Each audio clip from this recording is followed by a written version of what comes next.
Welcome.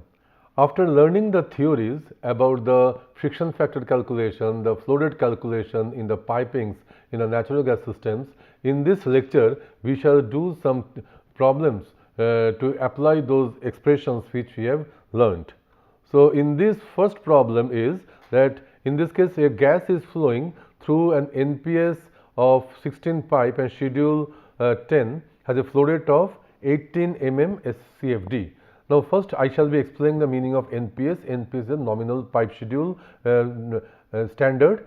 So, this in this we have 16. You will find I will tell you what does 16 mean and what is schedule. Schedule number, as I told you, it tells us about the thickness of the pipeline.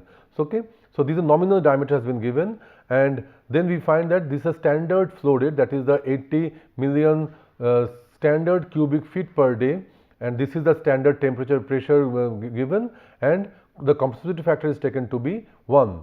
So, we have to determine the flow rate at some other temperature, that is 80 degree Fahrenheit, and another pressure, that is 1000 psig. And then understand, we are talking in terms of gauge pressure, we have to first convert it into the absolute pressure, and at this temperature pressure the compressibility factor is taken to be 0.89. Now, as I was telling you, to understand the meaning of NPS and schedule number, you will get in the literature standard charts given to us. So, the standard chart for the nominal pipe sizes, and you will find either they are given in terms of this inches, this 16 is inches, okay, or in terms of the DN, in terms of millimeter, okay. Now, this nominal diameter is millimeter. So, DN will be always in terms of millimeter and NPS will always be in terms of inches. And now you find that for a given nominal diameter, the OD, that is the outer diameter, is specified. Now, in this case it happens to be 16. Don't equate the nominal size to be the OD, okay. Nominal size is generally neither the OD nor the ID, okay. So, it depends on the type of the pipeline. For the generally for the higher side, we find it goes towards the OD side, and then we find that this is in inches, this is in this millimeter, and you can easily see that when DN is 400, it is coming 406.40. Okay, in terms of inches it happens to be same, but in terms of millimeter it is not the same. Though in millimeter terms 400 DN means 406.4 mm of the OD.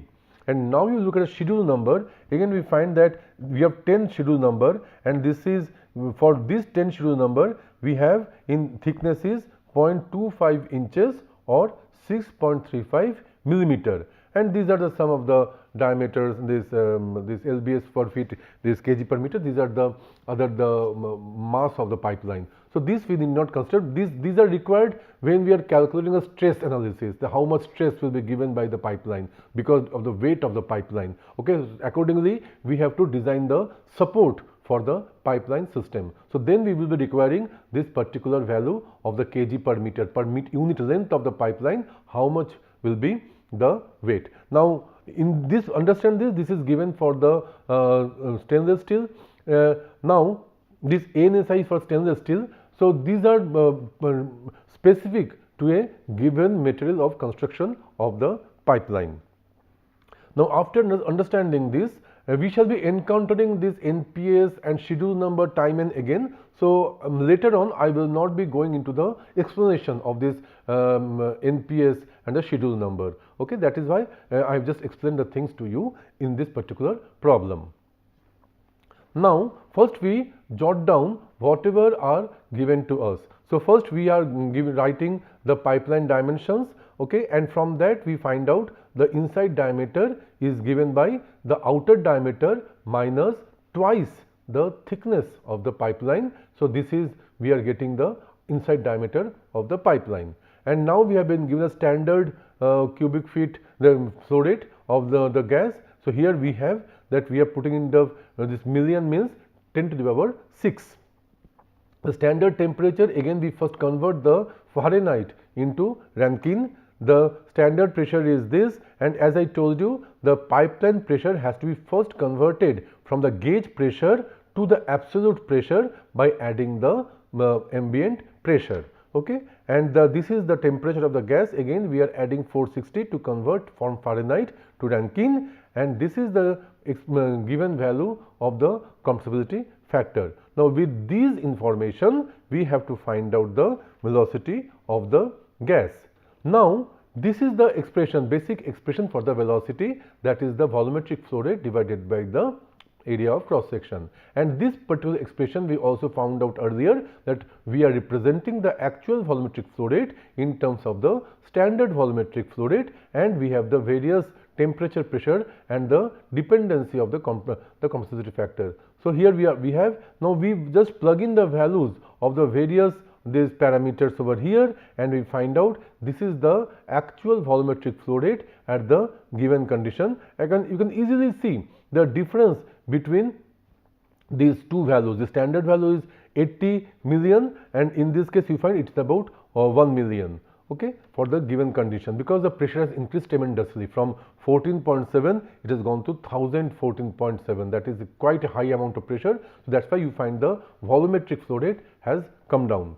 So, here again we put this expression for the area of cross section in terms of feet square, and this is inches. So, we divide by 12 to get feet. So, after doing this we find this is the velocity of the particular thing. And one more thing you have to understand, that it is given in terms of per day. Okay. So, this per day has to be given in terms of per second.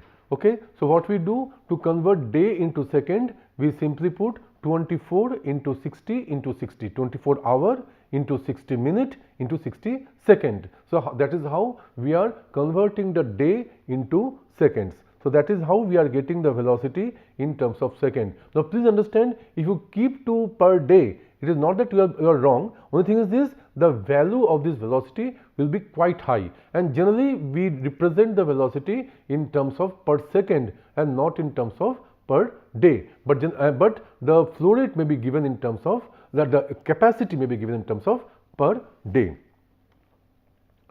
Now, we come to a second problem. In this case, the gas has a gas gravity of 0.6 and the compressibility factor of 0.85, and it is entering a pipeline with NPS 20 and schedule of 30, and these are the pressure and temperature values.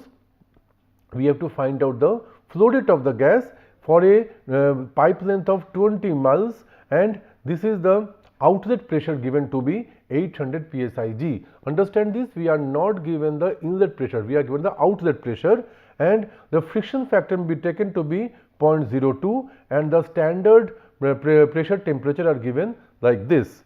Now, first thing is this, again we shall be referring to the standard table to find out the pipeline dimensions. For 20 nominal diameter, we find the 20 inches is the outer diameter, and for the schedule number of 30, we find this 0.5 is the thickness of the pipeline. Now, with this expression, what we do, again we put down all these expressions, and what we find, that the inside diameter we find out, okay, this is the length of 20, we convert the temperature from Fahrenheit to Rankine, we convert the gauge pressure to the absolute pressure, and then we write other values which have been given in the particular problem, and now we are ready to find out the volumetric flow rate. Now, here we write this expression for the volumetric flow rate, and we find this F, the transmission factor, we find like this, and this we know that in terms of friction factor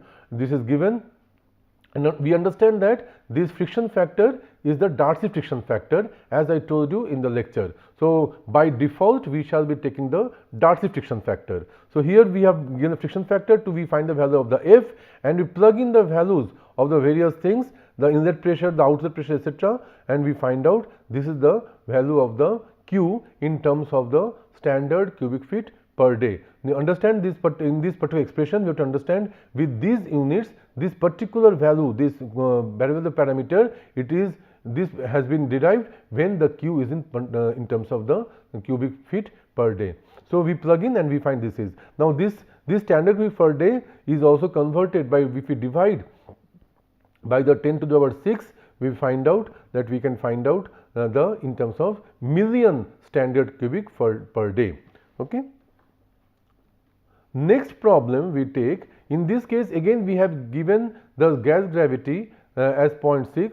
The viscosity is now given in terms of pound per feet per second at 80 degree Fahrenheit, and we are given this particular pipeline, that is 16 NPS and schedule 10, and the flow rate is 100 million standard cubic feet per day.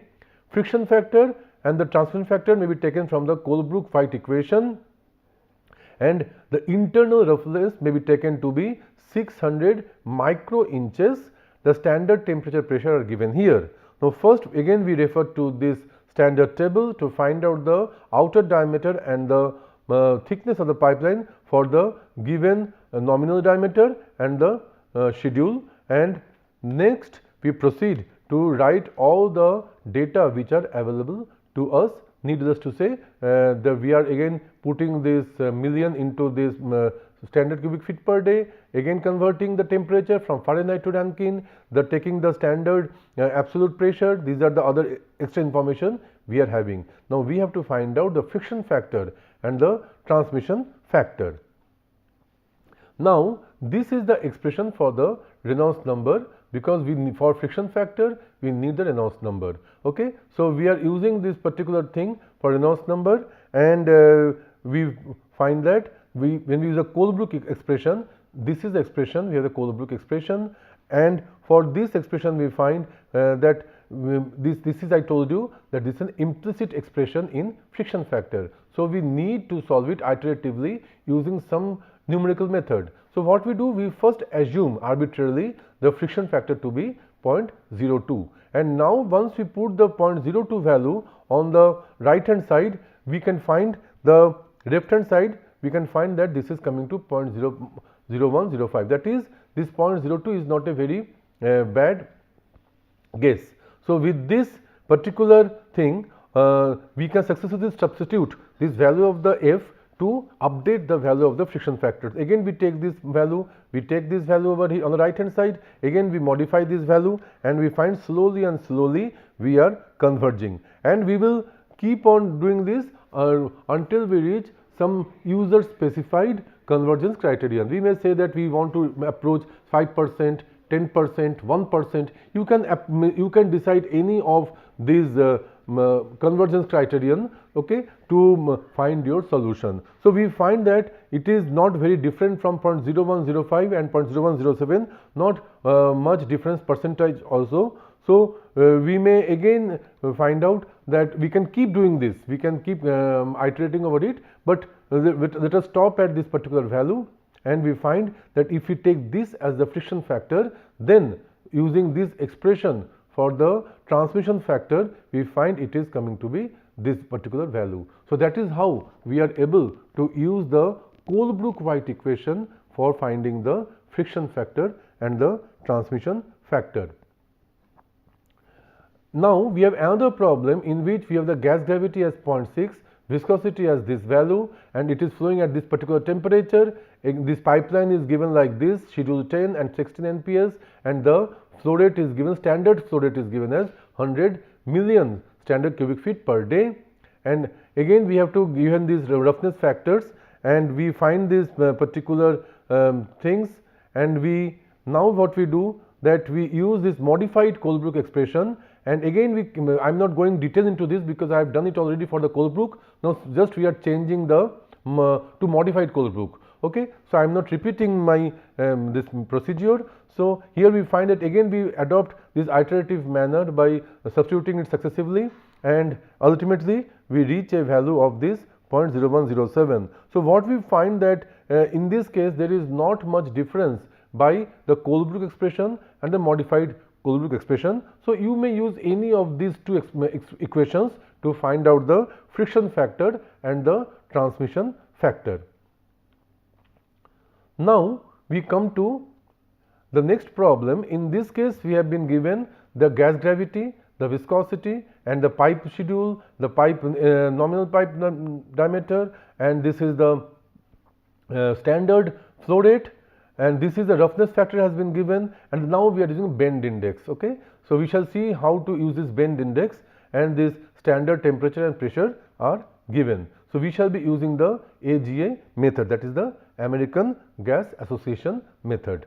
So again, corresponding to the given pipeline, we find out the outer diameter and the thickness of the pipeline, and here we first list out all the information given to us, okay, and we have to find out the transmission factor. So we use this expression. First we find out the Reynolds number and we use the AGA equation like this one, and we find out the transmission factor to be this, okay. This for the fully turbulent flow. Now we come to this particular problem. Again we are given the gas gravity, viscosity, the temperature of the flow, the pipe type, the standard flow rate, this is the 10 mile is the length of the pipeline, and we have to use the Panhandle A equation, and we have been asked that CNG equation, that is the California Natural Gas Association method, to find out the compressibility factor, and the pipeline efficiency is taken to be 0.95, and this is standard temperature pressure. So again we go back to this particular table to find out the actual outer diameter and the thickness of the pipeline, and we list out all the given information to us, and now we go to find the value of the P average. Now because we are given the expression, the value of the inlet pressure but not the outlet pressure, what we do that first we go by some kind of simple average by taking this value, and we write the Panhandle equation here. Now after the Panhandle equation, what we do now, we have, because we do not know the value of the P2, we have to find a pressure drop. For that we need the P2 value, and we do not know the P2 value. What we need to do is this: we have to find out by iterative method the value of P2. So initially what we do, that we take the P2 to be same some arbitrary P2 value, and this is should be less than the P1 value, that is it's 1000 here, and we take it to be 800 arbitrarily, and now we take the average as this value. Now this average value is taken for the time being, but you can also use that expression that 2 by 3 P1 plus P2 minus P1 P2 by P1 plus P2. So that particular expression you should take, and you can see that this is a P2 value we are taking here, and this is average value we have taken from here, and now we are using this P average over here to get the value of the Z, and then we find that from this we find the P2 value. Now we take the Z value over here, we find this is the P2 value we are finding by taking the delta P. Now this first we are writing the absolute error, okay. Now with this modified P2 value, now what we do, again we take this modified P2 value, again take the average P2 value, and this we repeat again, we find that we are getting this particular expression for the P2, and we find that as we do the iterations, slowly and slowly this error is coming down, and ultimately we find if we go up to the second place of decimal, we find the error has come to 0. So that means this pressure drop will be now calculated based on this P2 value, and we find that this pressure drop is coming to 5 psia. Now we go to the next problem. In this we have the gas gravity given, viscosity given, the temperature, the pipe type, the flow rate, the length of the pipeline, and we have been asked to do the same thing with now Panhandle B. Now again we have to use the CNGA method for the compressibility factor, and the pipeline efficiency is same as earlier, and these are the standard temperature pressure. Again we go to this particular table to find out the outer diameter and the thickness of the pipeline, and now put all the expressions given to us. Now only change is this: we are going to use the Panhandle B equation. So again this is a slight change in this equation, but we repeat the same procedure as we did for earlier. Again starting with 800 psij, we find out that how do we modify this value of the P2, and ultimately we reach a value of this particular 996. So here we find that Panhandle A was giving us 5 psia delta P, whereas Panhandle B is giving us a 4. That is, it is, if you take these two values, what we find that it is given 20% difference in the values of the pressure drop. So, this 20% difference, whether this is acceptable or not, that will be decided by the user, but we find that by using these two equations, we are getting two different values, and if this is not acceptable, then naturally, because Panhandle B is a modified form of Panhandle A, so we may go choose the Panhandle B equation to have a more accurate value of the pressure drop. Now, here we take some fuel, it may be natural gas, it may be some other LP something, some fuel gas capacity we have to find out, and here for this particular pipeline, equivalent length has been given as 150 feet, and this is the inlet pressure in terms of the gauge pressure, and this is the pressure drop in terms of the inches of water column, and this is the specific gas gravity. Again, we find out the outer diameter and the thickness of the particular pipeline for this given schedule number and the nominal diameter. And now we find that we are using the Spitz-Glass equation, because which is used for the higher pressures. So, what we do is this, sorry, the lower pressures we use the Spitz-Glass equation, and higher pressures we use Weymouth equation. Okay. So, we are using a Spitz-Glass equation, and we are taking this particular expression, and we are plugging in the values of the inside diameter of the pipeline. We get the value of the K, we plug in the value of the K, H has been given also, and this L has been given. So, we plugging in the values, we find out this is the standard volumetric flow rate through the pipeline. Now, we do the same calculation. Now, here we are using this 6 kilopascal inlet pressure, okay, and we shall be using, again we put down all the information given to us, and we find that here we are simply changing the type of the unit. Okay. So, unit has been changed from inches to millimeter of water, okay, and with that what we get that this is the, in terms of the cubic meter per hour, we get the standard, this is a standard condition for standard flow rate by the same Spitz-Glass formula. Next we come to another thing, that in this case the pipeline length has been given, and this is the type of pipeline, this is the inlet pressure, and in terms of gauge, and we have to find out the total pressure drop at the flow rate of this, and specific gravity is given to be 0.6. Okay. Now, again we find out the pipeline OD and the thickness, and we put all the information first, and we have to find out the pressure drop. Now, we find that the inlet pressure has been given, but not the outlet pressure. So, now first what we do, we find the value of the K, and we use the Weymouth equation, okay, because it is higher pressure. So, we have to find out the value of this P2. So, if we take this P2, now what we do is this, to find out the value of P2, initially we assume it to be 10 psig, that means we are taking it to be the same as the inlet pressure. So, if it is take P2 equal to 10, that means there is no pressure drop we assume, then we find the P average is 10, and from that we find out the delta P value, okay, and with this delta P value we can find out the, from Weymouth equation, we put the delta P value here, the P average here, we find out the value, again we find out that what kind of flow rate we are getting. Now, what we do other than that, we take the flow rate which is given to us, okay, we find the value of the K, we take the P average value from this, and we determine the value of delta P, and once we determine the delta P, and then what we found, delta P, P1 minus delta P is P2. So, we find the P2 by subtracting delta P from P1, okay, and now we use this